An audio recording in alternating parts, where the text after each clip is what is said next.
Почитувани, владата одобрила покачување на катастарските услуги до 500%.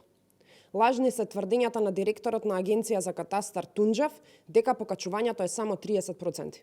Денес ќе презентираме докази кои покажуваат како власта преку новиот тарифник за услугите удира по джебот на граѓаните, геодетите, нотарите, банките, но во крајна линија народот, затоа што тој е крајен корисник на сите услуги кои ги пружа системот.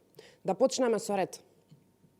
Ако до сега за вадење на векторски податоци од базата на инфраструктурни објекти се плаќало по 183 денари, до сега со дозвола на владата на Ковачевски ќе се плаќа 1250 денари. Тоа се 583% покачување. Понатаму, за вадење на координати, односно за геодетска и детална точка, се плаќало 67 денари. Сега се плаќа 250 денари. Со дозвола на Ковачевски имаме 519% покачување. За известување по електронски пат за поднесени пријави и извршени промени во еден имотен лист се наплаќало по 50 денари. Сега се наплаќа по 250 денари. Тоа е покачување од 400%. За впишување на промена на носител на право и вид на право во постапка на одржување се плаќало 300 денари. За сега, со дозвола на владата, тоа да се наплаќа 1250 денари. Тоа пак е покачување од 316%. Предбележување како условно запишување, односно бришање на извршеното предбележување, до сега се наплаќало 300 денари. Од сега, со дозвола на владата, ќе се наплаќа 1250 денари. Односно, услугата е покачена за 316%. Промената на лични и адресни податоци за носителот на правото, личните и адресните податоци во имотен лист за инфраструктурни објекти се наплаќале 500 денари. Сега се наплаќа 1250 денари.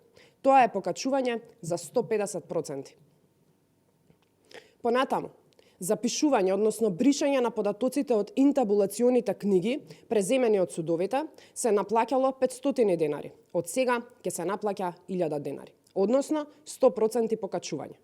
Ведење на имотен лист, лист за предбележување на градба, пописен лист со незапишани права, евидентен лист, лист за времени објекти, имотен лист за инфраструктурни објекти, лист за предбележување на инфраструктурен објект, евидентен лист за инфраструктурен објект, до сега чинеле 180 денари, а сега секоја од овие услуги поединечно чини 250 денари. Тоа е покачување за 39%.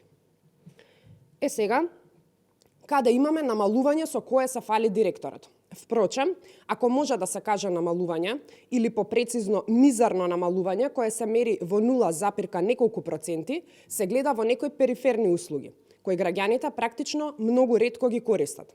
Тука имаме намалување од 0,57% за услугата за вадење на векторски формат на граници за комплет населени места. И исто вакво срамно намалување, што не може ниту да се квалификува како такво, а спаѓа во категоријата статистички грешки, е вадењето на геореференцираната вертикална представа на катастарскиот план.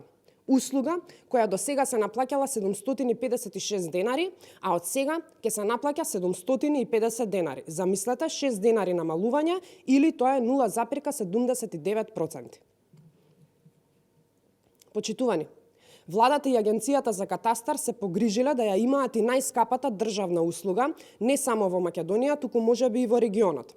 А тоа е воведување на нова услуга, така наречено издавање на сервис за спој на катастарски парцели и згради, кој за територија на цела Македонија би чинел 1 милион евра. Со оваа нова услуга, катастарот на Македонија ја има најскапата јавна услуга на светот и чини 1 милион евра. Почитувани граѓани, ова се фактите кои го потврдуваат енормното зголемување на цените. А лагите на Тунџев дека има намалување на услугите за Агенција на катастар се само празни ветувања кои што ги дава пред граѓаните. Ви благодарам.